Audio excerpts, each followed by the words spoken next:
Hey, welcome back to Adult Brain Audiobooks. I'm Graham, one of the narrators. This is going to be book 3. We're going to do an experimental live read here of book 3, BIOGRAPHY Antiqua.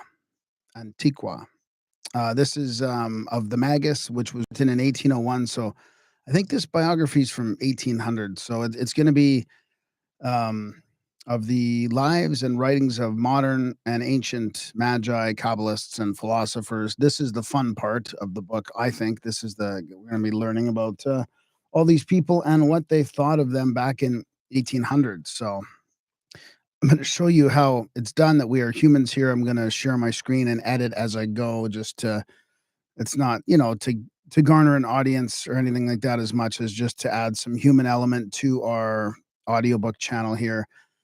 Go back and find all the the other ones in the catalog, and the live tab has all the other live reads that I've done, and our stuff's on Spotify and Audible as well. If you prefer those platforms, always good to help support us.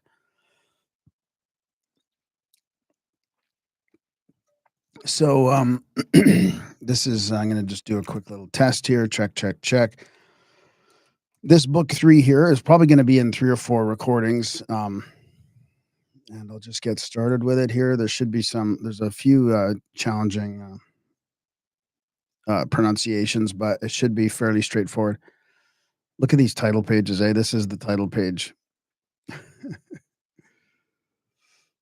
So I'm going to read that out. And then Zoroaster. So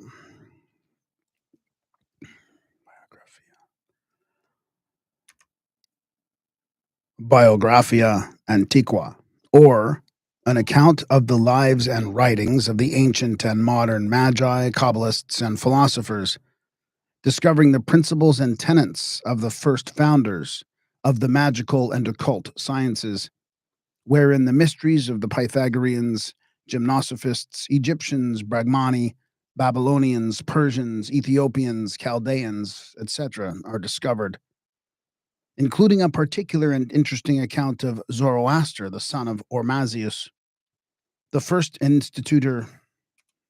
It's going to stop there, expand this, redo that. The first institutor of philosophy by fire and magic, likewise of Hermes Trismegistus, the Egyptian, and other philosophers famous for their learning, piety, and wisdom, to which is added a short essay proving that the first Christians were magicians who foretold, acknowledged, and worshipped the Savior of the world and first founder of the Christian religion. Zoroaster, the son of Oromasius, first institutor of philosophy by fire and magic. Zoroaster, the son of Oromasius, flourished in the reign of Darius, the successor of Cambyses. Note, when I switch pages here, I lose my cursor on the thing. So I'm going to read these notes because they're really long and the footnotes are very important. Sometimes I read it in a different tone from my mixer, but I won't. I don't think I'll do it here.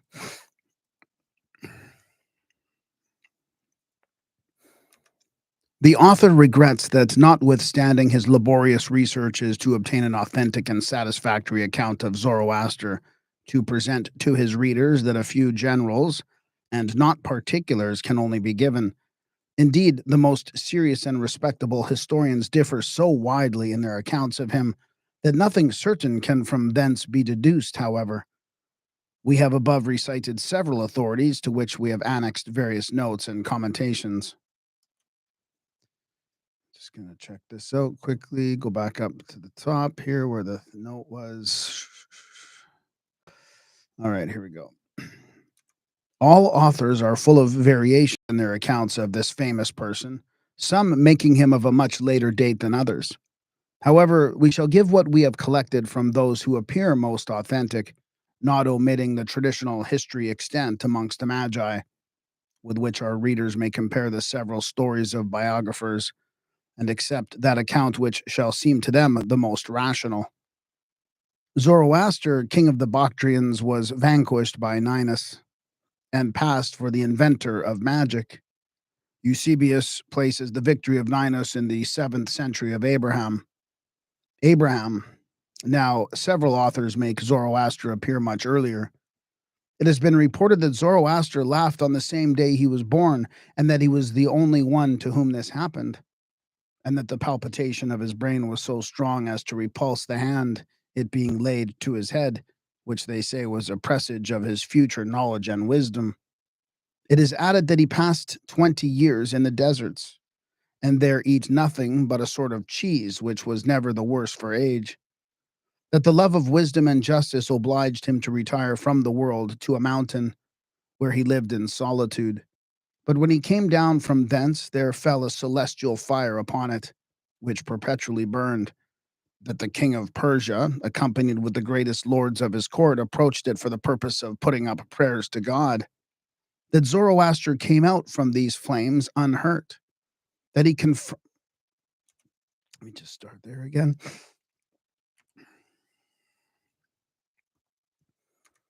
That he comforted and encouraged the Persians and offered sacrifices for them to God. That afterwards he did not live indifferently with all sorts of men, but only those who were born for truth, and who were capable of the true knowledge of God, which kind of people are called among the Persians Magi. That he desired his end might be this, viz., to be struck with thunder and consumed by celestial fire, and that he requested the Persians to collect his ashes after he was consumed in this manner, and to preserve and venerate them as a pledge of the preservation of their monarchy. That they for a time... Sorry, my phone is going off here. I'm going to have to silence it. I don't like to do that, though, just for emergencies and stuff, but... That they for a time... I know that there's people that are chitty-chatting in a chat right now. Here we go. That they for a length of time paid great veneration to the relics of Zoroaster, but at length, neglecting them, their monarchy fell to ruin and decay. Note, according to the tradition of the Magi, we shall explain this fabulous and figurative description of Zoroaster's end. The truth is, he enjoined the Persians rigidly. See, I gotta stop doing that, because the truth is, he enjoined then I can't even get back to the page here because my cursor's not on it.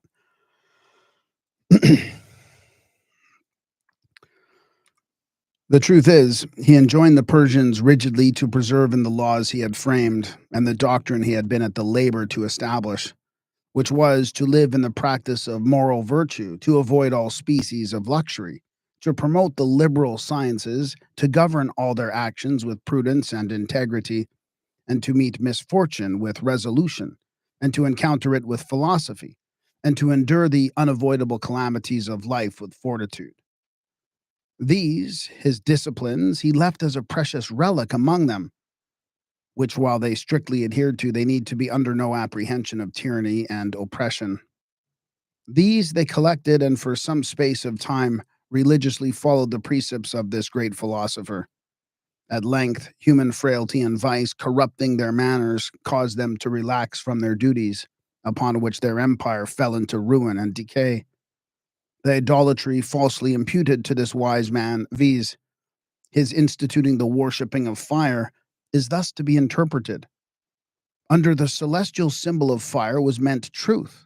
Truth he ascribed purely as the great and wonderful attribute of the Godhead, which he acknowledged and worshipped, to wit, one only God, the eternal fire of wisdom and everlasting truth, justice and mercy.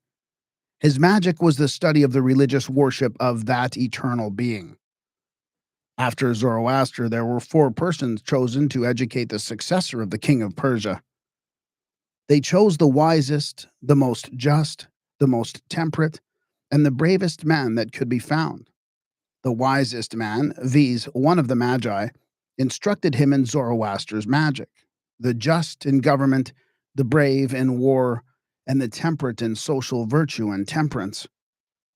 Now observe that Zoroaster is called the son of Oromasius, and that Oromasius is the name given by Zoroaster and his disciples to the good God. And this title was really bestowed upon him by the Persians.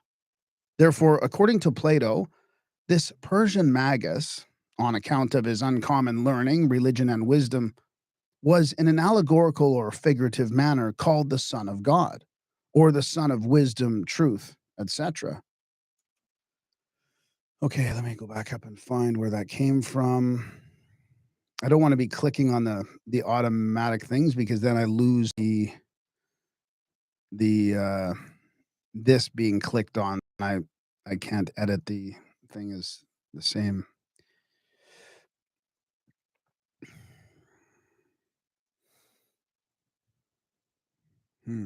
There. No, did I miss that part? See, this is the problem with these things. Oh no, did I get that? Oh man, see, I think I missed that one already. So this is the problem. These things are so small. These note things are so small. I missed them. Let me. What should I do here? Okay, let me find first of all where I really was stopped, which was over down here, I think, right? So maybe I'll finish that and then I'll go back and then I'll read the other thing and then edit it in after. Yeah, the Chronicle of Alexandria. My cat is on a rampage today, so I'm hoping not to be bothered by her too much. I don't know what's going on with her today. Oh, maybe it's a full moon or something. All right, so I'm going to finish this part and then go back and reread the note that I missed and edit it in later, I guess. The Chronicle of Alexandria adds that having held this discourse with them, he invoked Orion. I don't know. I don't like that, how it repeated that. I'm going to have to redo that. I don't know if that's just a mistake on this website. I'm using sacredtexts.com, which is a fantastic resource for this. I've also got a couple backup PDFs to use as well, just in case. There's always mistakes in them. The Chronicle of Alexandria adds that having held this discourse with them, he invoked Orion and was consumed by celestial fire. Many will have it that Ham was the Zoroaster of the Eastern nations and the inventor of magic. Mr. Bocart refutes this falsity. Cedrinus observes that Zoroaster, who became so famous for wisdom amongst the Persians, was descended from Belus. This imports that he was descended from Nimrod. Some authors have taken him for Nimrod, others for Assur or Japhet. The ancient Persians believed that Zoroaster was before Moses. So I'm going to try and do it manually this time. So 146 or 147, 1. Yeah, that is. Okay. Note, some magi affirm he is the same with Abraham and frequently call him Ibrahim Zerdach, which is Abraham, the friend of fire. Now I'm going to try and go back up and find that. 146, 147. Article number 1. Okay, there. Okay, that's a better way to do it. When I click on it, it bounces around too fast and I lose my spot. Some maintain it was the prophet Ezekiel, and it cannot be denied that they ground their opinions on the agreement of numerous particulars which belong to the one and are related to the other. George Hornius foolishly imagines that he was the false prophet Balaam.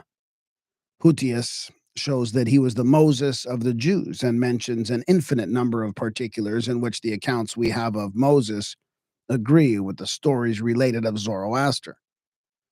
How near all or any of these come to the probability of truth will appear in the sequel, where we have given the most probable and rational account of him as far as we have been able to trace from the tradition of the Magi, which we prefer before the confused and partial accounts vulgarly extant. They who believe that Zoroaster professed and taught to diabolical magic are certainly in the wrong. The magic he taught, of which we shall speak more anon, was only the study of the divine nature and of religious worship. Note, so 147, 1. Check. The preceding note fully explains those erroneous relations of the wisdom of the Magi. Those who desire to see a great many passages which testify that the magic of the Persians instituted by Zoroaster was the study of religion, virtue, and wisdom. Let them refer to Bersonius de Regno Parsurum. Perserum. Let them refer. I'm going to just cheat that. I'm going to cheat that sentence, especially because it's in a note here. Bersonius de Regno Parserum. Let them refer to Bersonius de Regno Parserum. Lib 2, page 178, et sec. Edit Comel 1595. Likewise, Julius Caesar, Belengerus Eclog ad Arnobium, page 346, et sec. Nor are we ignorant that Gabriel Naud hath most learnedly and solidly justified our Zoroaster against the ignorant imputations of necromancy, black art, etc. I'm just going to check that. That's at 43. I'd like it to be higher, but I'll have to stick with that. Probably could go back and find where I was here. 147. 147. Down there, right? Yeah. There we go. Some have presumed some have presumed that Zoroaster was the promulgator of a doctrine of two principles, or two co-eternal causes, one of good, the other of evil things. Note, so 148 to 147 to. See, look at how long this note is. I mean, there's, if you know, without reading those, you'd miss a lot of context. It has been much contended by philosophers whether Zoroaster was the first suggester of this doctrine of the two principles, the one called by the Magi Oromasius, the good, and Aromanius, the evil principle. It is certain Zoroaster asserted the one, viz., that of the good, or an essential, uncreated, self-existent principle, the cause of all good, called by him Oromasius, meaning a good god, etc. In respect of the other principle, Aromanius, we must, before we decide either for or against Zoroaster, consider the nature of the thing in its most impartial sense. Those who ever read Mr. Bernard's journal, Novelle de la République de Lettres, February 1701 and March 1701, Art 3, 101, needs not be informed that the Historia Religionis Veturum Persarum, published by Dr. Hyde, professor of the Oriental languages in the University of Oxford, at Oxford in the year 1700, 4to, is one of the most excellent pieces that could possibly be written on such a subject. The idea which the learned journalist hath given of this performance is sufficient to convince us that it contains a very curious erudition and profound discussions which discover many rare and uncommon particulars of a country which we scarce knew anything of before. But to come to the point, Dr. Hyde affirms that the ancient Persians acknowledged no more than one uncreated principle, which was the good principle, or in one word, God, and that they looked upon the evil principle as a created being. One of the names or attributes which they gave to God was Hormizda, and they called the evil principle Ahriman. And this is the original of the two Greek words. Okay, let me just double check this. I did do some work on this. I think I caught it. Where am I looking? My assistant.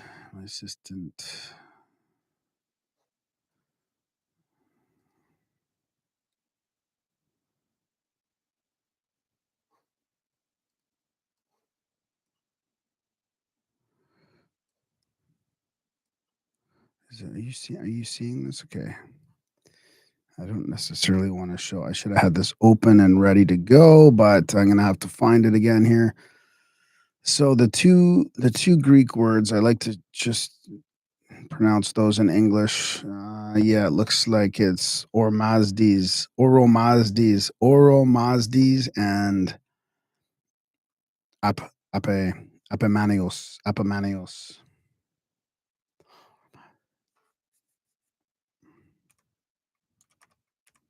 Oromazdes and Apomanios, one of which was the name of the good and the other of the evil principle, as we have seen above in a passage of Plutarch. The Persians affirmed that Abraham was the first founder of their religion. Zoroaster afterwards made some alterations in it, but it is said he made no manner of change with relation to the doctrine of one sole uncreated principle, but that the only innovation of this particular was the given.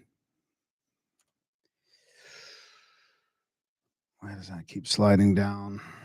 But that the only But it is said, I'm going to have to go back to that sentence that it is, but it is said there. But it is said. Yeah, right there. Check. But it is said he made no manner of change with relation to the doctrine of one sole uncreated principle, but that the only innovation in this particular was the giving the name of light to the good principle and that of darkness to the evil one. From a misconstruction put upon the doctrine of the Magi, some considerable misreports of their tenets have been propagated. I think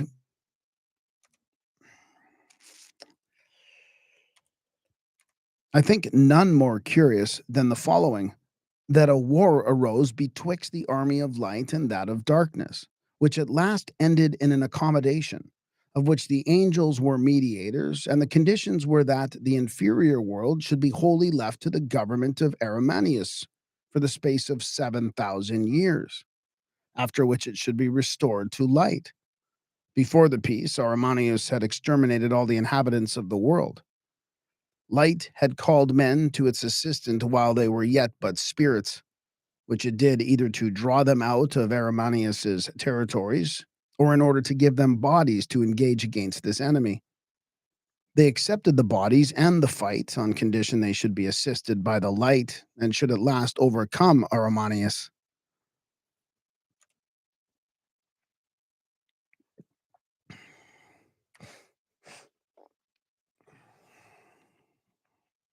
Everything's loosening up in my head.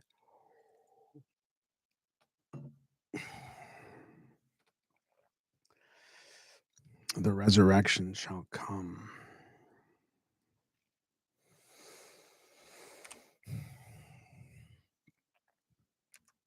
The resurrection shall come when he shall be vanquished. This, they conclude, was the cause of the mixture and shall be the cause of the deliverance. The Greeks were not ignorant that Zoroaster taught a future resurrection. Okay, I'm going to go find my spot. This was the long note from 147.2.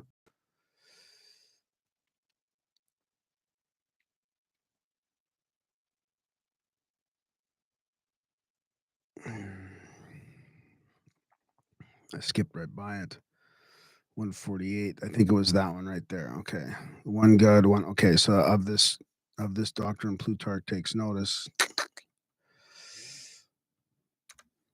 Of this doctrine, Plutarch takes notice. He says that Zoroaster the magician, who is said to have lived 5,000 years before the Trojan War, called the good god Oromazes and the evil Apollonius, etc., etc. See Plutarch de Icide it Osiriide. This thing keeps dropping too low. See Plutarch. See Plut de Icide. Icide. See Plut de Icide and Osiriide, page 369. Dr. Hyde, in his excellent treatise on the religion of the ancient Persians, cites some authors who clear him on this head. We shall examine whether they deserve credit. It is affirmed that he was no idolater, either with respect to the worship of fire or that of Mithra. What appear? I'm going to do that and then go to the Mithra note. note. So that'd be 149.1. Wow, 148.1. Did I miss that one? Is it 148.1? 49.1. That's another long note. The notes are pretty much this whole. I mean, I don't know why they just don't incorporate that in their writing. I mean, why put a 2-page note in there? But anyways, I wasn't writing back in the 1700s. So that must be 148.1, not 149, because it's 149 would be underneath. So let me go to 148.1. Okay. The ancient Persian magi never did divine honors to the sun or any of the stars. They maintain they do not adore the sun, but direct themselves toward it when they pray to God. It has been found amongst Zoroaster's secret precepts that we ought to salute the sun, but not that we should adore him with religious worship. He proves that their ceremonies might very justly pass for civil honors, and to this purpose he makes some exceeding curious observations. He applies to the fire what he says of the sun. The bowings and prostrations of the Persians before the holy fire were not a religious observation, but only a civil one. The same thing must be attributed to their reported worship of fire, which, as I have said before, they kept in the Pyrea. And I made a mistake on that one, and it kind of messed me up. I was gonna try and fly through it, but sometimes that subconsciously it makes me make another mistake. I'm gonna read. Let's see if I can do that sentence there. Oh, there's the cat. The same thing must be. Okay, I'm gonna redo that right there. That whole sentence. The same thing must be attributed to their reported worship of fire, which, as I have said above, they kept in their Pyrea in imitation of the Jews. For though they paid a certain reverence to the fire, and that by prostration, yet this was not a religious, only a civil worship. As it is from the force of custom, they, the Eastern people, prostrate themselves before any great man. So they might, with as much propriety, be said to adore or worship him. Believe me, we ought to be the last to censure the Eastern people with such gross idolatry as has been represented. The Persians, who have always been devoted to the highest study of wisdom, performed their duties in life for the honor of their God. And although unenlightened and barbarians lived as men, and not as irrational creatures, whereas we, who know our duty so well, yet practice it so ill. For I may truly say that notwithstanding the great benefits we derive from the divine precepts of Christianity, yet I believe it will be found an incontrovertible fact that man to man is a serpent, a few individuals excepted. But to return to our subject, it was the ancient custom to fall prostrate to angels, as being the messengers and representatives of God. Besides, there are many examples of this kind of worship, not only in the Old but New Testament, where the women who had been converted to the true faith, upon seeing the angels at the sepulchre of Christ, fell with their faces to the ground and worshipped. Yet they well knew that it was not God they saw, but his angels, as appears from their own confession. We have seen a vision of angels. Therefore, they are wrongfully called idolaters and worshippers of fire, for Zoroaster was the instrument of their continuation on the true faith. Sorry, I just got to check my phone in case something's happening here.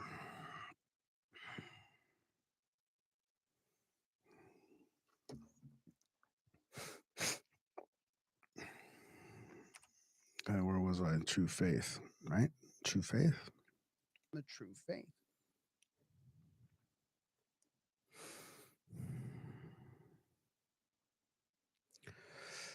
Oh, I'm still in a note. Crazy as that is.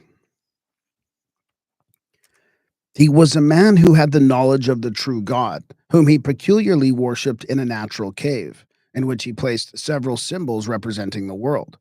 Mithra, representing the sun, filled the master's place. But it was not Mithra, but the true God that he adored.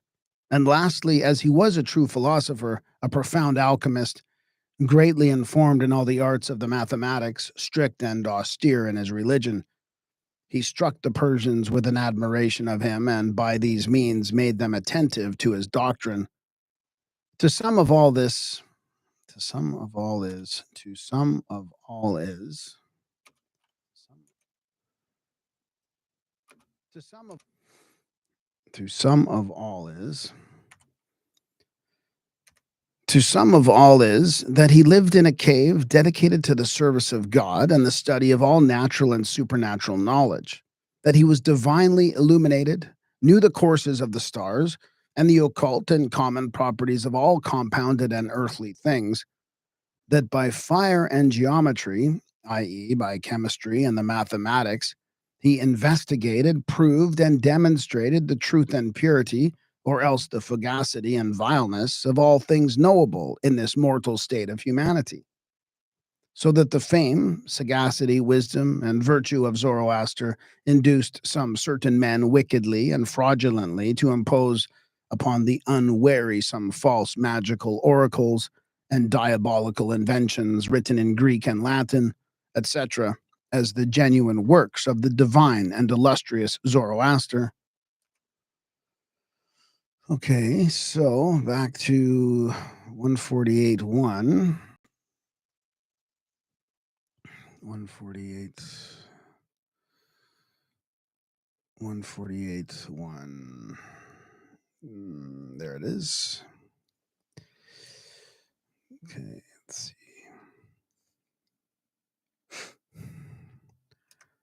What appears least uncertain amongst so many things that are related of him, that he was the introducer of a new religion into Persia, and that he did it about the reign of Darius, the successor of Cambyses. He is still in great veneration amongst those Persians who are not of the Mahometan religion, but still retain the Let me redo that. He is still in Mohammedan. He is still in great veneration among those Persians who are not of the Mahometan religion, but still retain. He is still in great veneration among those Persians who are not of the Mohammedan religion, but still retain the ancient worship of their country. They call him Zardust, and several believe that he came from China and relate many miraculous things on that head. Several authors affirm that all the books published hitherto under Zoroaster's name, some of which are yet extant, are supposititious. All right, I'm gonna have to redo that one again, so I'm gonna have to go back to there probably. Several supposititious.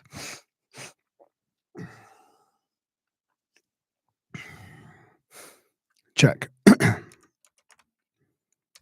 Several authors affirm that the books published hitherto under Zoroaster's name, some of which are yet extant, are supposititious. Dr. Hyde dissents from this opinion. Suidas affirms that there were extant 4 books of Zoroaster. The first of nature, a book of the virtues of precious stones called De Gemmis, and 5 books of astrology and astronomy. Predictions ex Inspection Stellarum. It is very likely that what Pliny relates as quoted from Zoroaster was taken from those books. Pline Lib 18, Cap 24. Eusebius recites a passage which contains a magnificent description of God and gives it as the very words of Zoroaster in his sacred commentary on the Persian rites. Clemens Alexandrinus says that the followers of Prodicus boasted of having the secrets or secret books of Zoroaster. But most likely he meant that they boasted of having the secret books of Pythagoras. They were printed together with the verses of the Sibyls at Amsterdam in the year 1689, according to Opsopius's. I'm going to cheat that one. Opsopius. I'm going to just double check this one with my assistant. I missed this one. Apsopeus is my guess is Apsopeus. Apsopius. Apsopius. Apsopius is a dick. Come on, regenerate. Apsopius. Apsopius. Apsopius. Apsopius. Apsopius. Apsopius.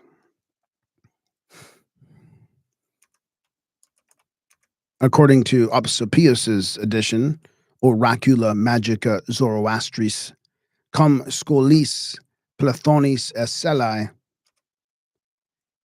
Okay, I'm going to stop. I'm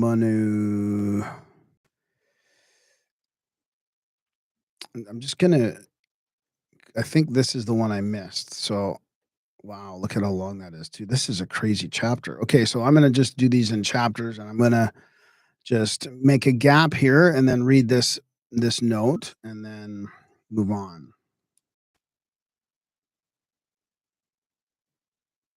Note, past for the inventor of magic. It is to be noted that he was the inventor of it and the first of the Magi. Justin informs us that this victory was the last of Ninus, that Zoroaster philosophized most judiciously upon the nature and influences of the stars and on the principles of the universe. Thomas Stanleus,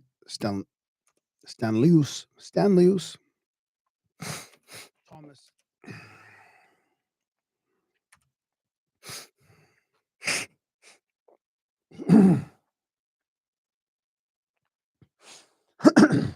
excuse me.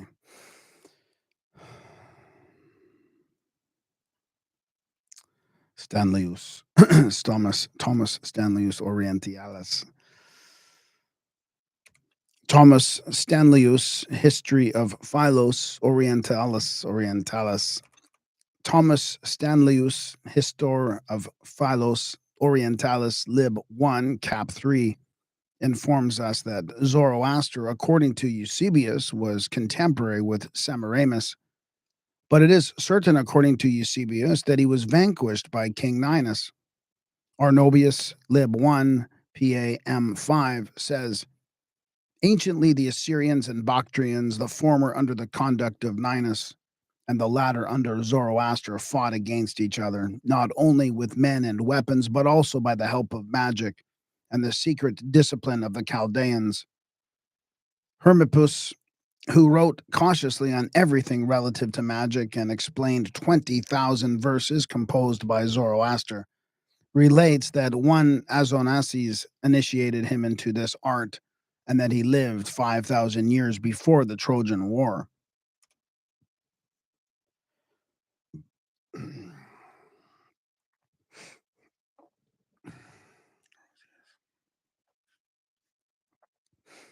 St. Augustine and Orosius have followed the tradition mentioned by Justin. Apuleius, in his catalog of all the most famous magicians of antiquity, with great justice places Zoroaster in the first rank and proves him the most ancient of all. Magicarum artium fuisse perhibitor inventor Zoroastres. Augustin de Civitate die Lib 21, Cap 14. Eudoxus, who esteemed the art of magic to be accounted the noblest and most useful of all worldly knowledge, relates that Zoroaster lived 6,000 years before the death of Plato. Note that the same thing, a note within a note, I gotta say, notes within notes. Note that the same thing is affirmed by Aristotle. Agathias, who lived in the reign of Justinian, informs us that according to the Persians of that time, Zoroaster and Hystaspes were contemporary, but they do not say whether this Hystaspes,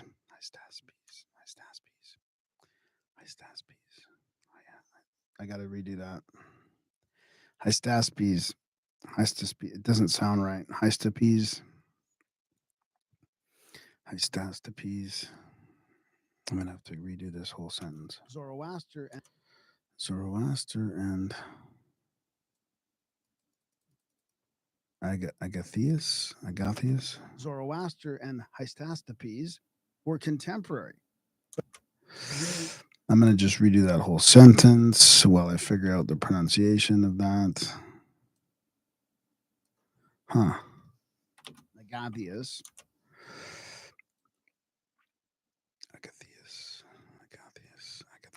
Agathias. I bet you that's Agathias. Hystaspes. I just couldn't say it. Hystaspes. Agathias, who lived in the reign of Justinian, informs us that, according to the Persians of that time, Zoroaster and Hystaspes were contemporary. But they do not say whether this Hystaspes was father to Darius or any other. Sir John Marsham positively decides that he was the father of Darius, and grounds his opinion on this, that one of the elegies engraven on the tomb makes him the instructor of the Magi, and that the same historian who makes Hystaspes excel in magic calls him the father of Darius.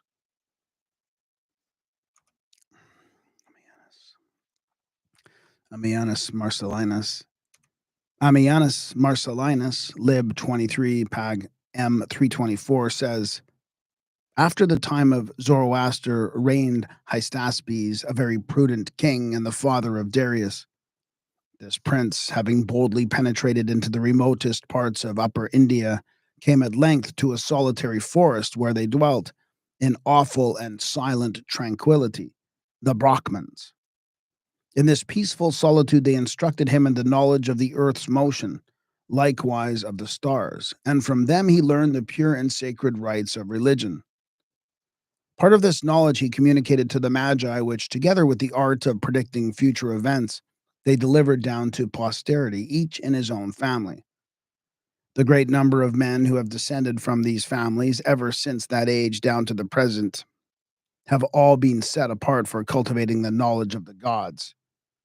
But Ammianus Marcellinus was wrong in saying that his father Darius was a king, and no doubt he committed this blunder by having read in general that one King Hystaspes was a great magician, and thought there was no other Hystaspes than the father of Darius. But it is beyond dispute that only Hystaspes, older than the foundation of Rome and a great prophet, is mentioned by authors. Hystaspes, also the most ancient king of Medes, and from whom the river Hystaspes derives its name, is the most admirable of them all. For under the interpretation of the prophecy of a boy, he informed posterity that the Roman Empire, nay, even the Roman name, should be utterly destroyed. And this he predicted a long time before the establishment of that colony of Trojans. Lactant lib 7 cap 15 pagan 492. Justin Martyr infirms us. Hey, B-Braz. Thanks. Hey, hello, good morning. Justin Martyr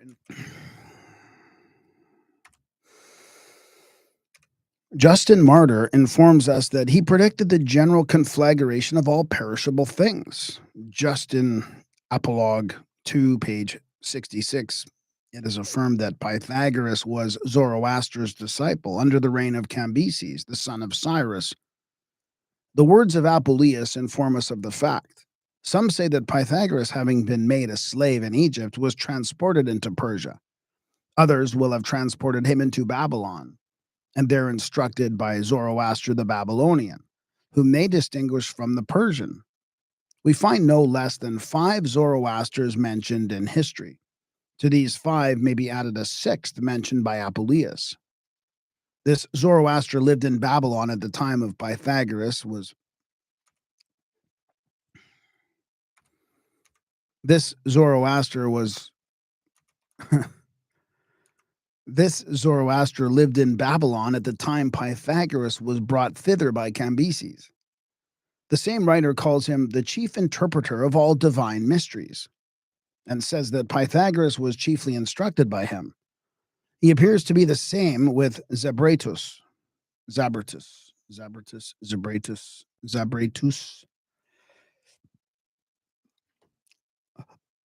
I missed this one. Let's see how it's supposed to be pronounced. He appears to be the same.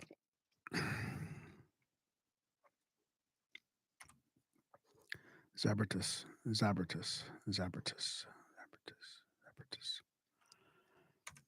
He appears to be the same with Zabratus, by whom Diogenes affirms Pythagoras was purged from all his former filth and instructed in what is essentially necessary for good men to know, viz., God, nature, and philosophy.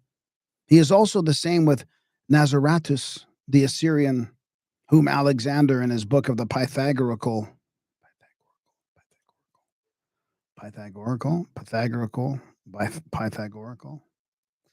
is that even a word nowadays? Pythagorical?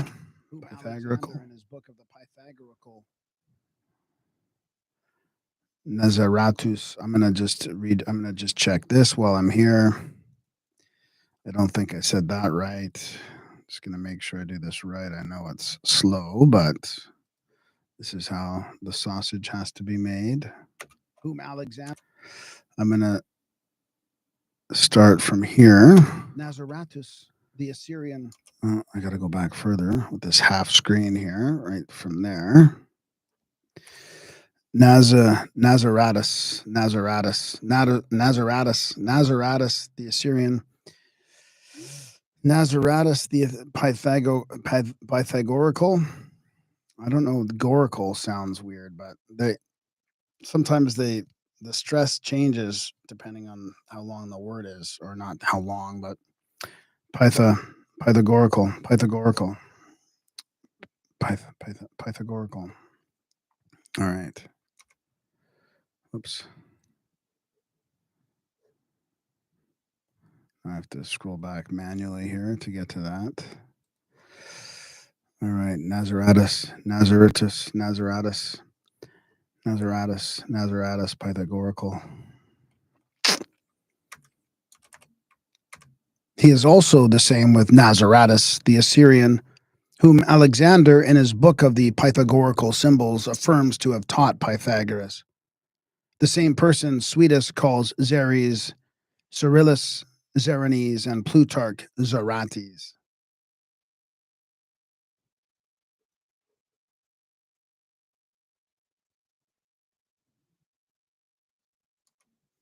Just making a gap there for the chapter. I'm just making sure I read this because remember I got messed up with the notes here, and look at how long these are. I just want to make sure I got them all, but I think we read that one already. According to the tradition, we'll explain.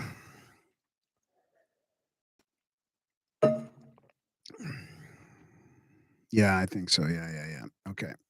All right. So we're off to the next one, which is Hermes. This will be fun too.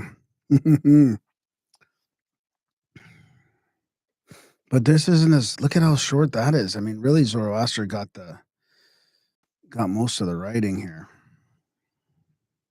Hey, thanks, B-Brax. Wow. Appreciate it. All right, here we are. Hermes.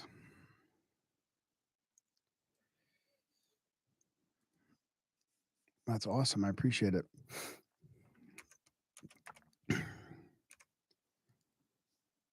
I've heard people pronounce Trismegistus, but I don't know. I just like the more popular one that was around a while back, Trismegistus. I just have a hard time saying the Trismegistus. Actually, let's see what my assistant says on that.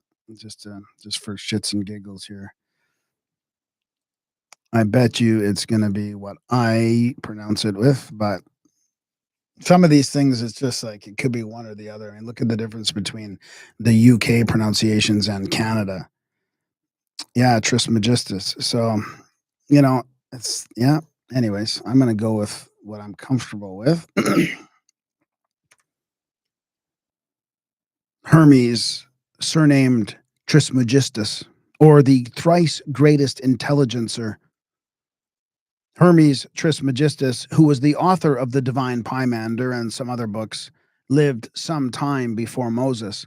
He received the name Trismegistus or Mercurius ter Maximus, i.e., thrice greatest intelligencer, because he was the first intelligencer who communicated celestial and divine knowledge to mankind by writing. He was reported to have been king of Egypt. Without doubt, he was an Egyptian.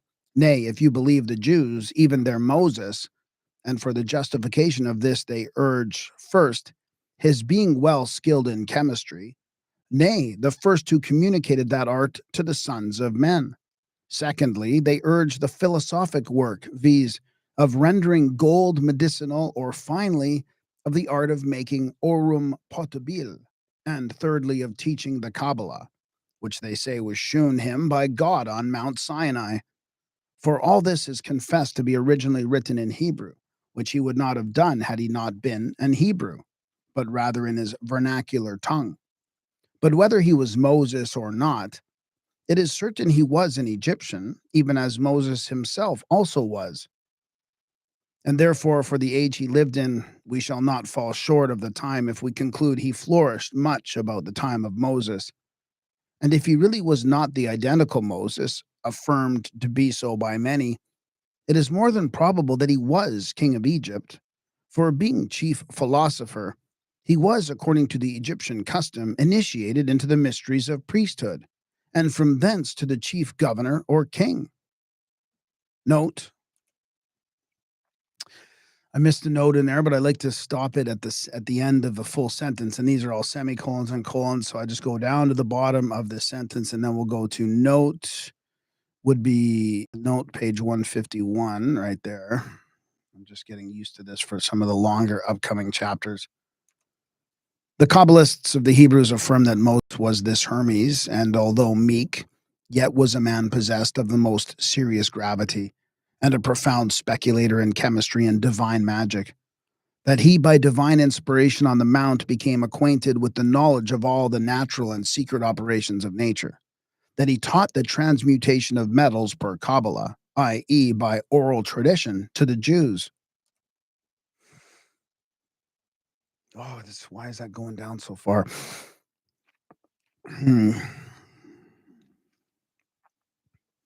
All right.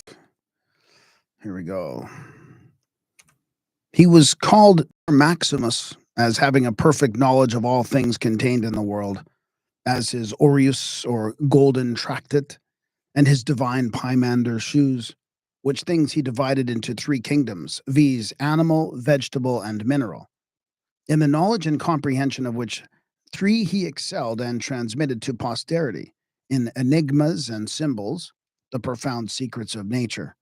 Likewise, a true description of the philosopher's quintessence, or universal elixir, which he made as the receptacle of all celestial and terrestrial virtues. The great secret of the philosophers he discoursed on, which was found engraven upon a smaragdine.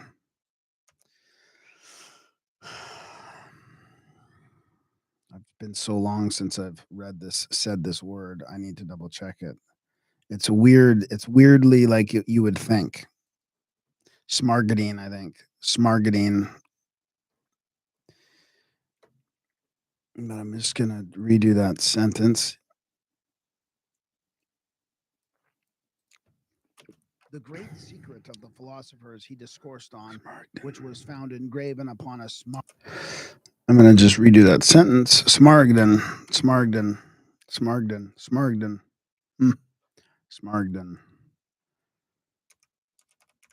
The great secret of the philosophers he discoursed on, which was found engraven upon a smaragdine table in the valley of Ebron.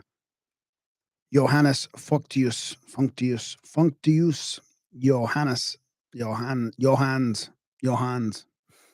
Johannes Functius. What a name that is. I like that. Johannes Functius, in his chronology, says he lived in the time of Moses, 21 years before the law was given in the wilderness. Suidas seems to confirm it by saying, Credo Mercurium Trismegistum Sapientem Egyptium Floris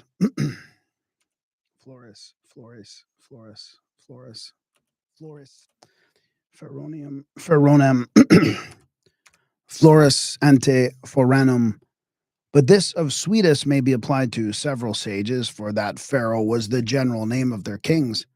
Or possibly it might be intended before the name of Pharaoh was given to their kings, which, if so, he makes Trismegistus to exist 400 years before Moses. Yeah, before Abraham's descent into Egypt. Note,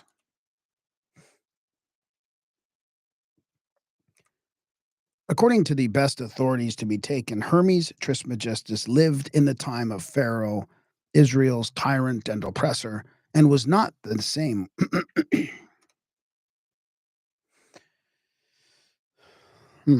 Israel's tyrant and oppressor, and was not.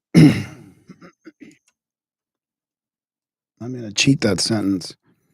And was not the same with Moses, who opposed Yanes and Yambres.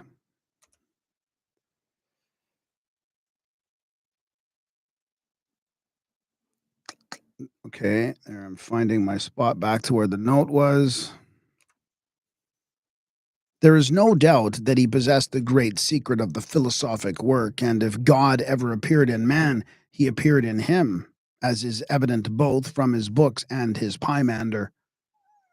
Oh, Mocha.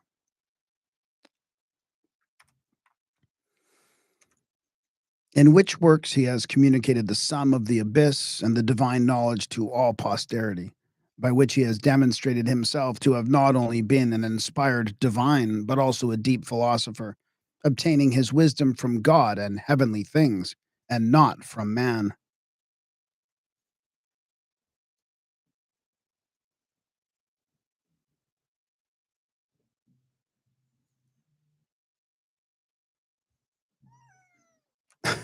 Okay. Come on, Monk. I just got to check my phone quickly. Now I'm out of control. Come on, Mocha, sit down.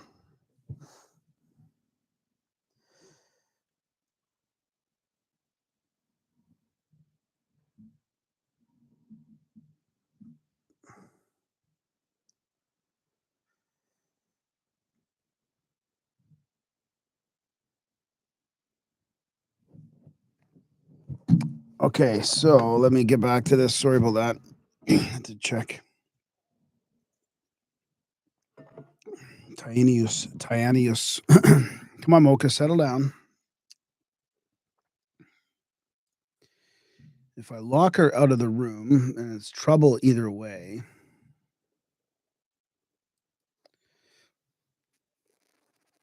And not from man. I don't know if you can hear her purring or not, but she's settling down, starting to purr.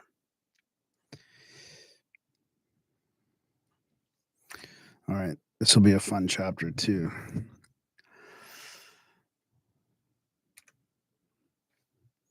Apollonius of Tyana.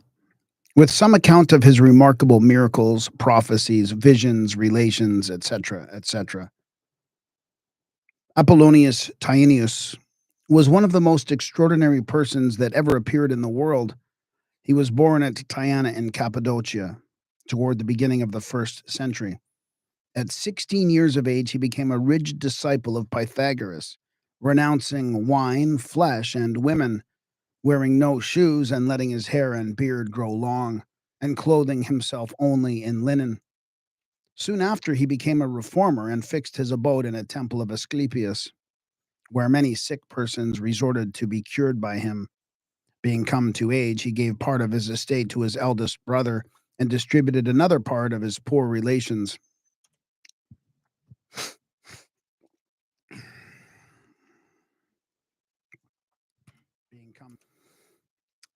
I'm just going to redo that. Didn't make sense the way I read it. Being come to age, he gave part of his estate to his elder brother and distributed another part to his poor relations, and kept back only a very small share to himself. He lived 6 years without speaking a word, notwithstanding during his silence he quelled several seditions in Sicilia and Pamphylia. That which he put a stop to at Aspenda was the most difficult of all to appease, because the business was to make those hearken to reason whom famine had driven to revolt. The cause of this commotion was some rich men having monopolized all the corn, occasioned an extraordinary scarcity in the city. Apollonius stopped this popular commotion without speaking a word to the enraged multitude. Apollonius had no occasion for words. His Pythagoric silence did all that the finest figures of oratory could effect. He traveled much, professed himself a legislator, understood all languages without having learned them. He had the surprising faculty of knowing what was transacted at an immense distance, and at the time the Emperor Domitian was stabbed, Apollonius, being at a vast distance and standing in the marketplace of the city, exclaimed, "Strike, strike! 'Tis done! The tyrant is no more!" He understood the language of birds. He condemned dancing and other diversions of that sort. He recommended charity and piety. He traveled almost over all the countries of the world, and he died at a very great age. His life has been fully related to Philostratus, but it contains so many fabulous relations that we do not pretend to introduce them in this place. There are many who have very readily opposed the miracles of this man to those of Christ and drew a parallel between them. It cannot be denied that this philosopher received very great honors both during his life and after his death, and that his reputation continued long after paganism. He wrote 4 books of judicial astrology and a treatise on sacrifices, shewing what was to be offered to the deity. We must not omit a circumstance which tends to the honor of this venerable person. It is related that Aurelius had come to a resolution and had publicly declared his intentions to demolish the city of Tyana, but that Apollonius of Tyana, the ancient philosopher, a great renown and authority, a true friend of the gods, and himself honored as a deity, appeared to him in his usual form as he retired into his tent, and addressed him thus: "Aurelian, if you desire to be victorious, think no more of the destruction of my fellow citizens. Aurelian, if you desire to rule, abstain from the blood of the innocent. Aurelian, if you will conquer, be merciful."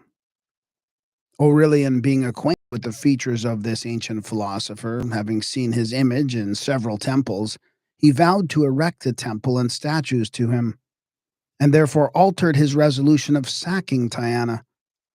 This account we have from men of credit, and have met with it in books of the Ulpian. This account we have. I should redo that.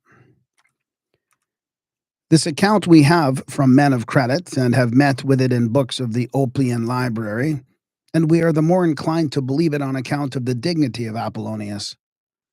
For was there ever anything among men more holy, venerable, noble, and divine than Apollonius? He restored life to the dead. He did and spoke many things beyond human reach, which whoever would be informed of may meet with many accounts of them in the Greek histories of his life. See Vopiscus in Aurelian Cap 24. Lastly, the inhabitants of Tyana built a temple to their Apollonius after his death. His statue was erected in several temples.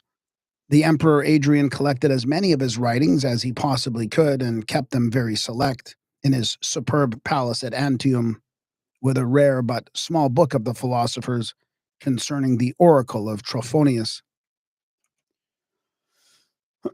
Excuse me. This little book was seen. This little book was to be seen at Antium during the life of Philostratus. Nor did any curiosity whatever render this small town so famous as did this rare and extraordinary book of Apollonius.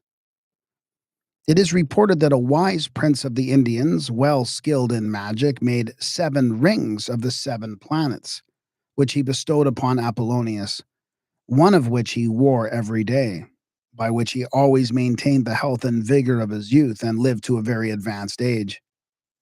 His life was translated from the Greek of Philostratus into French by Blaise de Vigneur, with a very ample commentary by Artus Thomas, Lord of Embry, a Parisian.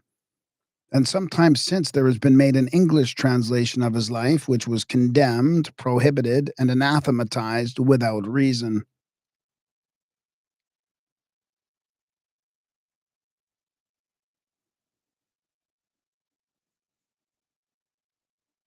Petrus de Abano, or Peter of Apona, doctor of philosophy and physic, etc., etc., etc.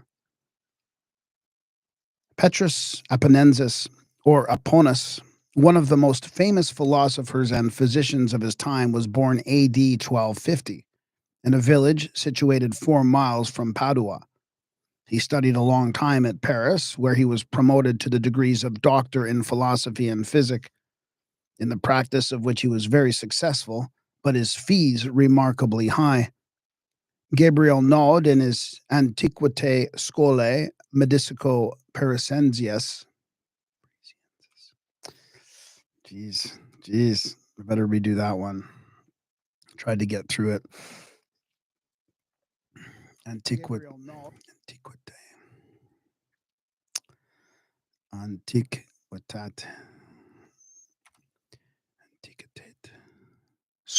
Scholae Medico Parisiensis.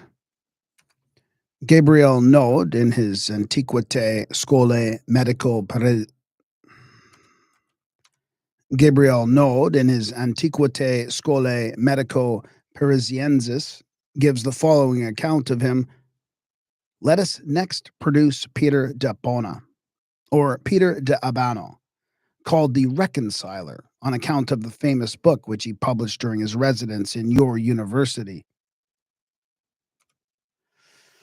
So now there's a note. I'm going to go to the note, even though it feels like the note should be read after the quote.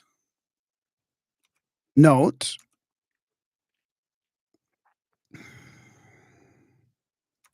Naud takes notice of this in a speech in which he extols the ancient glory of the University of Paris.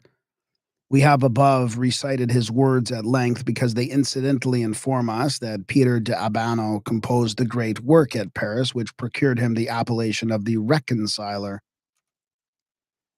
Crazy, eh? The university back in the 1200s.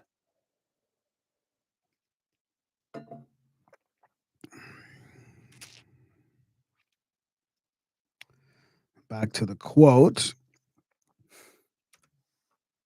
It is certain that physic lay buried in Italy, scarce known to anyone, uncultivated and unadorned, till its tutelar genus, a villager of Apona, destined to free Italy from its barbarism and ignorance, as Camillus once freed Rome from the siege of the Gauls, made diligent inquiry in what part of the world polite literature was most happily cultivated, philosophy most subtly handled, the physic taught with the greatest solidity and purity, and being assured that Paris alone laid claim to this honor, thither he presently flies.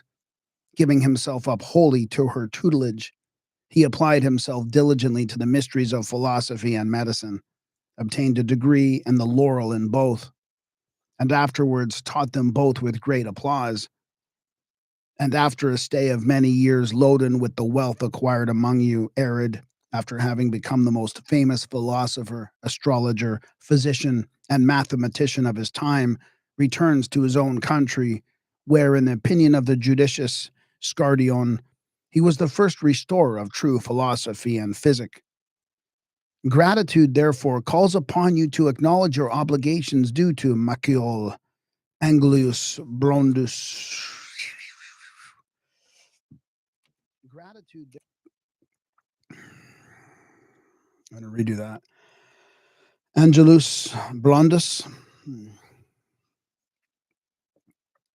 Physio conciliatones physiognomico oponensian. Gratitude, therefore, calls upon you to acknowledge your obligations due to Michael Angelus Blondus, a physician of Rome, who in the last century, undertaking to publish the Conciliatones Physiognomico of your Appiensian doctor, and finding they had been composed at Paris and in your university, chose to publish them in the name and under the patronage of your society. 'Tis said that he was suspected of magic and persecuted on that account by the Inquisition, and it is probable that if he had lived to the end of his trial, he would have suffered in person what he was sentenced to suffer in effigy after his death. Note, poor guy. Seems like he got the short end of the stake. Nod, in his apology for great men accused of magic, says, now that would be an interesting book, eh? But way back then, apology for great men accused of magic, back in the 1300s. The greatest opinion of almost all authors is that he was the greatest magician of his time, that by means of 7 spirits familiar, which he kept enclosed in crystal, he had acquired the knowledge of the 7 liberal arts, and that he had the art of causing the money he had made use of to return again into his pocket. He was accused of magic in the 80th. He was accused of magic in the 80th year of his age. He was accused of magic in the 80th year of his age, and that dying in the year 1305, before his trial was over, he was condemned, as Castellan reports, to the fire. And that bundle of straw or osier representing this person was publicly burnt at Padua.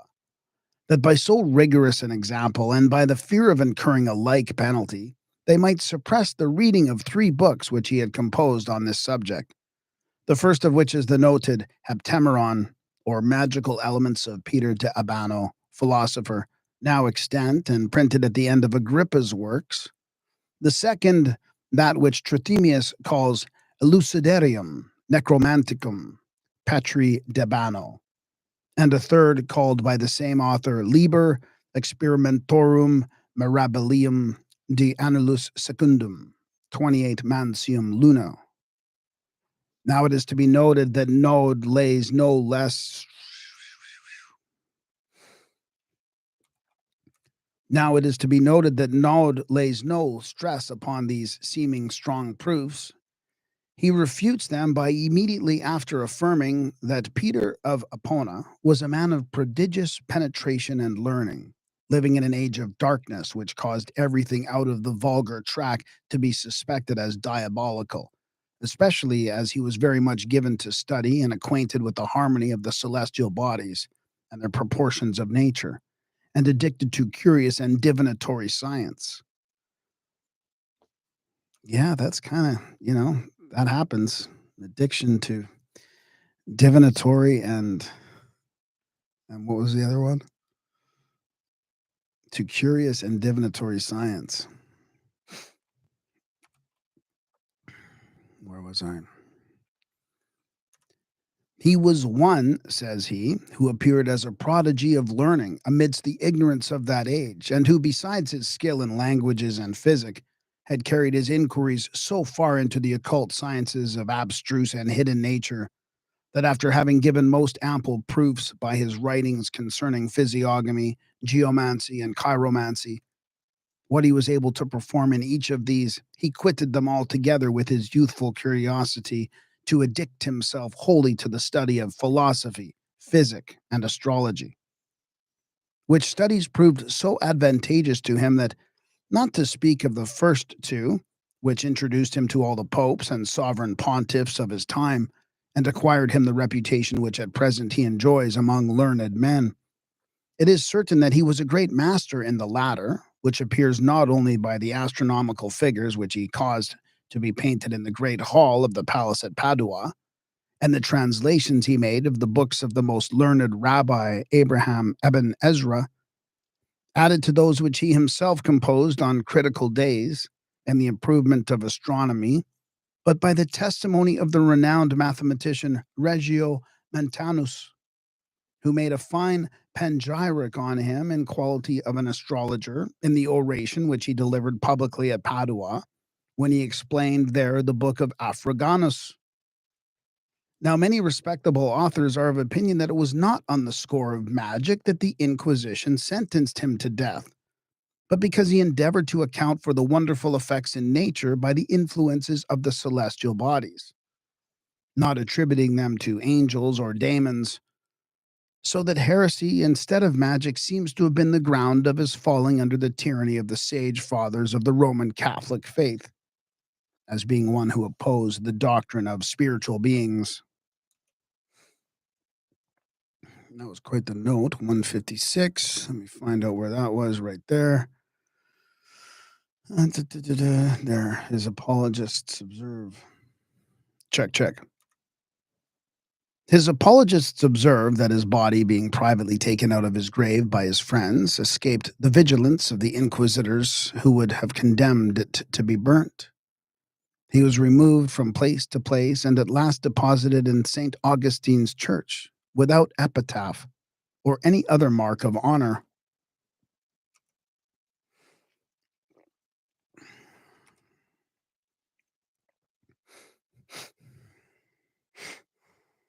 Excuse me. His accusers ascribed inconsistent opinions to him. They charged him with being a magician and yet with denying the existence of spirits. He had such an antipathy to milk that the very seeing anyone take it made him vomit. I'm just going to redo that again. I wasn't expecting that. He had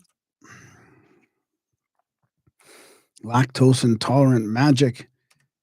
He had such an antipathy to milk that the very seeing anyone take it made him vomit. He died in the year 1316, in the 66th year of his age. One of his principal books was the Conciliator, already mentioned. Note, if this be true as we read in... If this be true as we... Why can I not say that? As we read.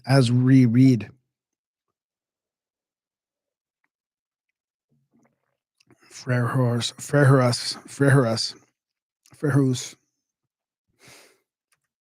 If this be true as we read in Tomasini, in Elog Villor Illust P22, Nod must be mistaken where he says that Peter Apollonius, being accused at the age of 80 years, died AD 1305. Frerus affirms the same upon the authority of Bernardine Scardion. Gesner is mistaken in making Peter Apollonius flourish in the year 1320. Koenig has copied this error. But Father Rapin is much more grossly mistaken than any of them when he places him in the 16th century, saying, Peter of Apona, a physician of Padua, who flourished under Clement VII, debauched his imagination so far by reading the Arabian philosophers and by too much studying the astrology of Africanus, that he was put into the Inquisition upon the suspicion of magic, etc. See Rapine Reflex sur la Philosophie, N28, page 360. Vossius had followed Gesner and makes an observation worthy to be considered. He says that Peter of Apona sent his book De Medicina.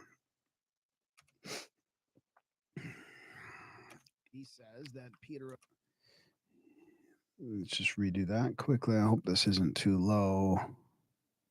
40. I don't know why it's slipping down to 40. I don't like it lower than 45, but check. He says that Peter of Apona sent his book De Medicina Omnimoda.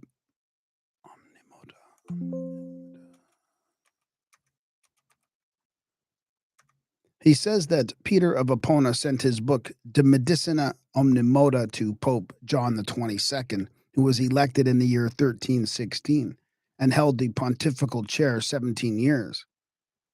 By this we know the age of this physician, but if the year 1316 was that of his death, the conclusion is unjust. Neither does it clear Vossius of an error.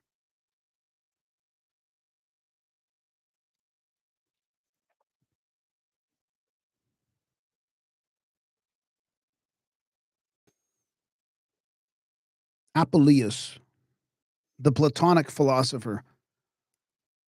Lucius Apuleius, a Platonic philosopher, publicly known by the famous work of the Golden Ass, lived in the 2nd century under the Antonines. He was a native of Medora, a Roman colony in Africa. His family was considerable. He had been well educated and possessed a graceful exterior. He had wit and learning, but was suspected of magic. He studied first at Carthage, then at Athens, and afterwards at Rome, where he acquired the Latin tongue without any assistance. An insatiable curiosity to know everything induced him to make several voyages and enter himself.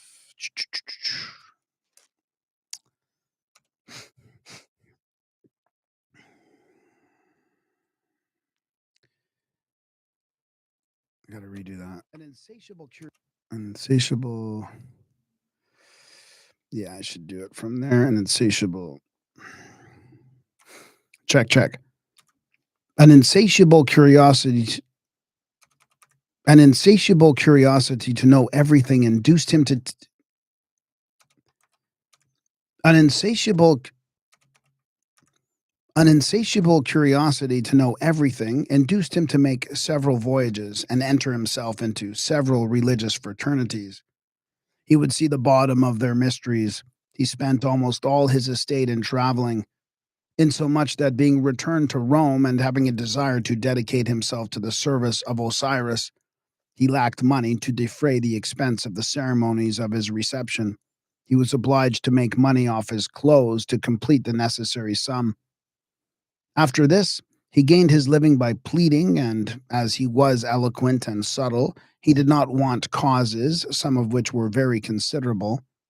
But he improved his fortunes much more by a lucky marriage than by pleading. A widow, whose name was Pudentilla, neither young nor fair, but who had a good estate, thought him worth her notice. He was not coy, nor was he solicitous to keep his fine person, his wit, his neatness, and his eloquence.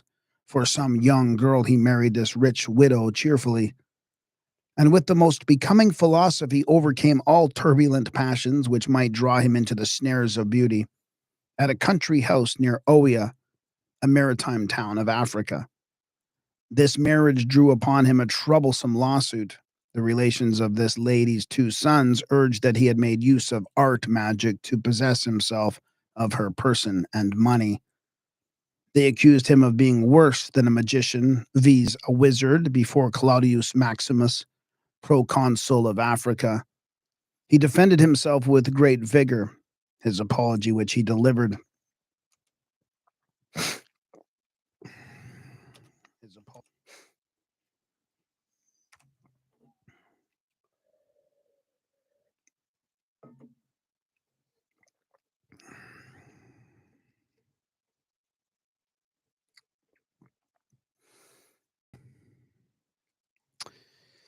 I'm going to read this. I'm going to do the note right before that. So let's see here. So that's a long note again.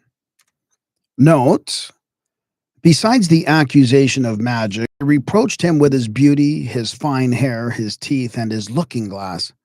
To the first two particulars, he answered he was sorry their accusation was false. How do I wish, replied he, that these heavy accusations of beauty, fine hair, etc., were just. I should without difficulty reply, as Paris and Homer does to Hector. Nor thou despise the charms with which a lover golden Venus arms. Soft moving speech and pleasing outward show, no wish can gain them, but the gods bestow. Pope.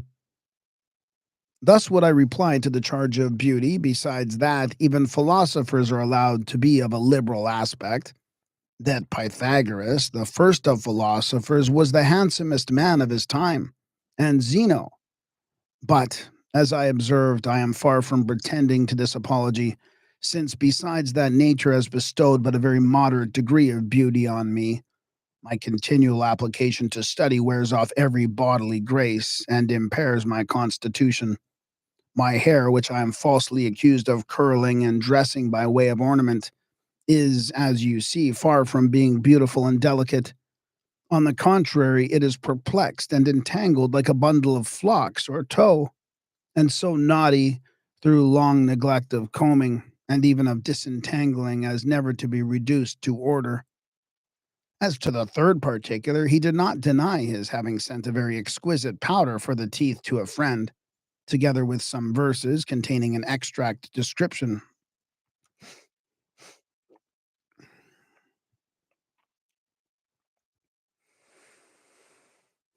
As to the third part, I think I'm gonna have to. I can't really cheat the sentence, so I'm gonna have to redo that. Interesting. As to the third particular, he did not deny his having sent a very exquisite powder for the teeth to a friend, together with some verses containing an exact description of the effects of the powder. He alleged that all, but especially those who spake in public, ought to be particularly careful to keep their mouths clean. This was a fine field for defense and for turning his adversary into ridicule, though in all probability he had given occasion enough for censure by too great an affectation of distinguishing himself from other learned men.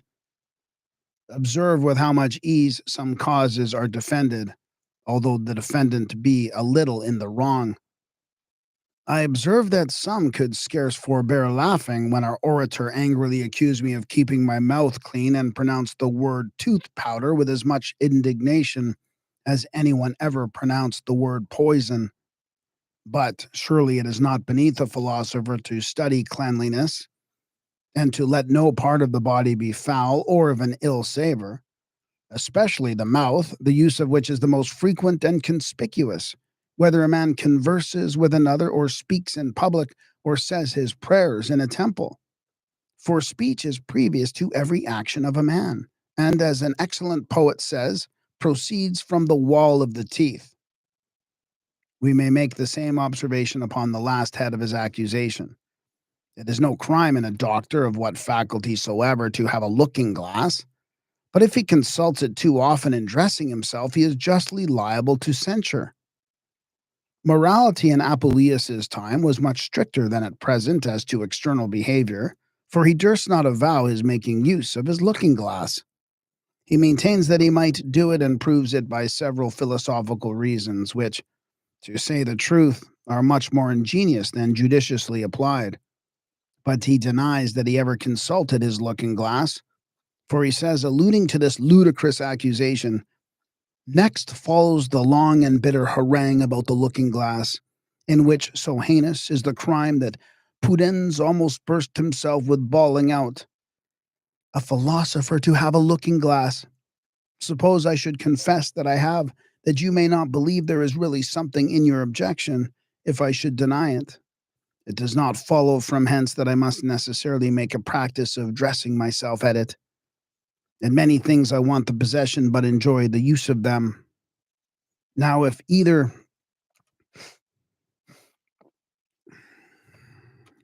now if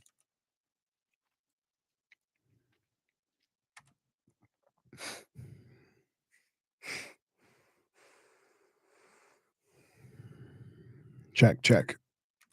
Now if neither to have a thing be a proof that it is made use of, nor the want of it of the contrary, and as I am not blamed for possessing but making use of a looking glass, it is incumbent upon him to prove farther at what time, and in what place, and in the presence of whom I made use of it. Since you determine it to be a greater crime in a philosopher to see a looking glass than for the profane to behold the attire of Ceres.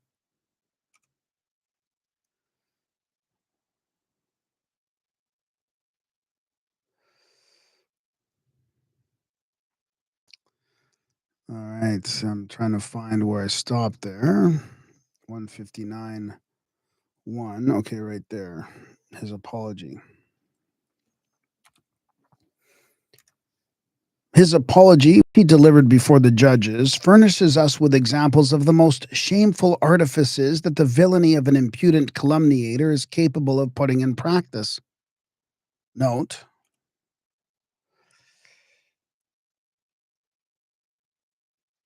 and the other long note right there. Okay, so this whole chapter is just long notes.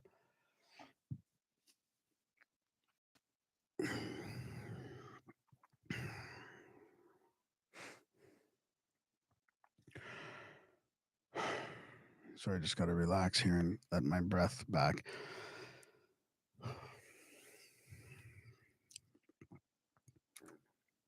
I shall instance one to show that in all images the spirit of calumny has put man upon forging proofs by false extracts from what a person has said or written. To convict Apuleius of practicing magic, his accusers allege a letter which his wife had wrote during the time he paid his devoirs to her, and affirmed that she had confessed in this letter that Apuleius was a wizard and had actually bewitched her. It was no hard matter to make the court believe that she had written so, for they had only read a few words of her letter detached from what preceded or followed, and no one pressed them to read the whole. At last, Apuleius covered them with confusion by reciting the whole passage from his wife's letter. It appeared that far from complaining of Apuleius, she justified him and artfully ridiculed his accusers. These are his words. You will find that precisely the same terms may either condemn or justify Apuleius, according as they are taken with or without what precedes them.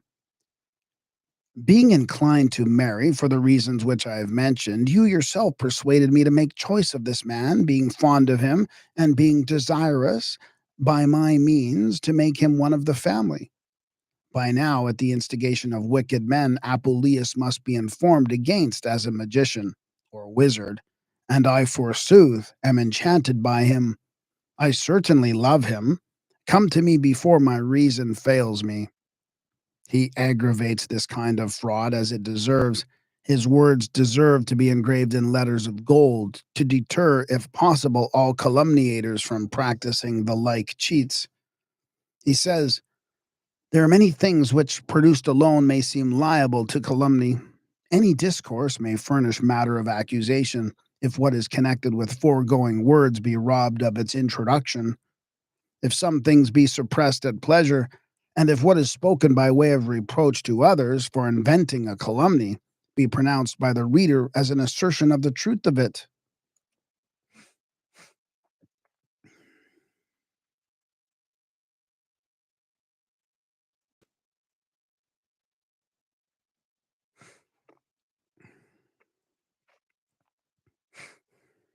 Excuse me, I have just. Hmm, excuse me, wow. That shouldn't be there, but it's all stuck.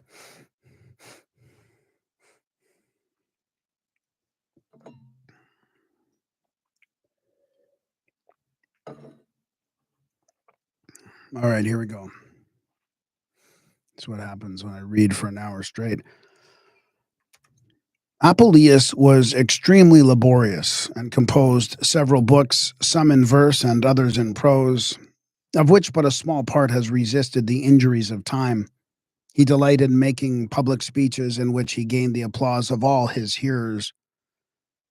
When they heard him at Oea, the audience cried out with one voice that he ought to be honored with the freedom of the city. Those of Carthage heard him favorably and erected a statue in honor of him. Several other cities did him the same honor. It is said that his wife held the candle to him whilst he studied, but this is not to be taken literally. It is rather a figure of Gallic eloquence in Pseudonus Apollinaris, Legentibus, Meditanbusque, Candelas, and Candelabra Tenurunt. Several critics have published notes on Apuleius, witness Philippus Baraldus, who published the very large notes on the Golden Ass at Venice in folio, and 1504, which were reprinted in 8 VO at Paris and at several other places.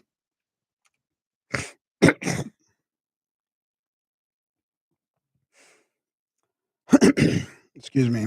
My cat just stopped cleaning herself and looked at me. And check, check, check. Check.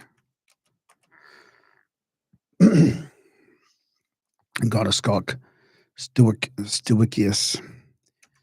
Gottastock Stewicius, Peter Colvius, John Weir, etc., have written on all the works of Apuleius. Precious produced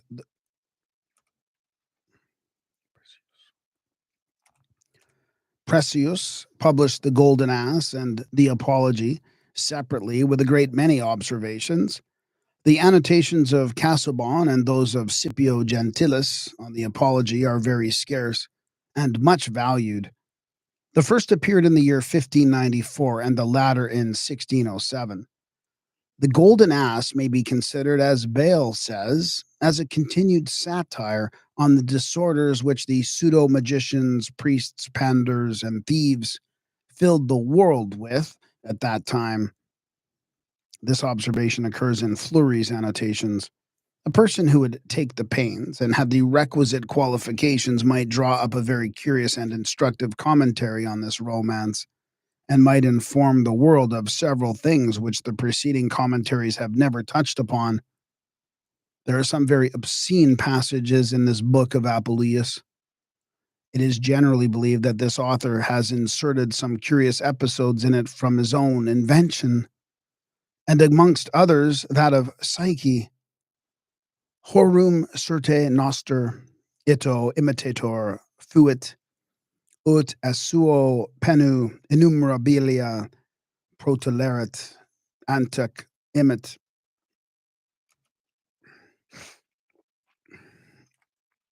Protelerat.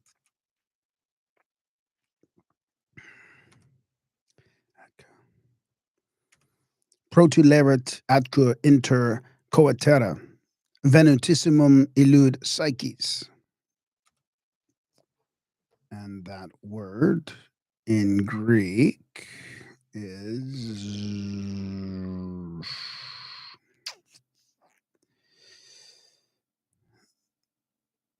way up here.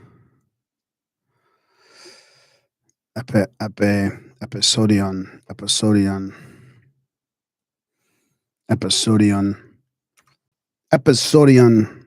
This episode furnished Molière. Episodion. This episode furnished Molière with matter for an excellent dramatic piece.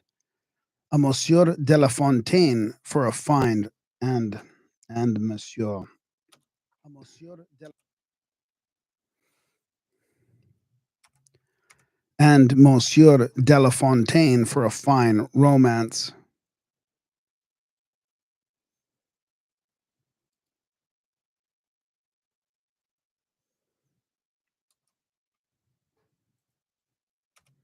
All right, there we have it. Next is Aristotle the Peripatetic. And after him is Artemidorus of Ephesus, Babylonians, Agrippa. That's a long one. Magnus. Yeah, it's going to be good. So thank you for watching. Thank you for listening. Thank you for supporting. Go back into the catalog. We have a ton of good books. I'm not the only narrator, too. There's other ones as well. And everything's on Audible and Spotify, too, if that helps. Like and subscribe and all that good stuff. And thank you. I'll see you next time. Love you.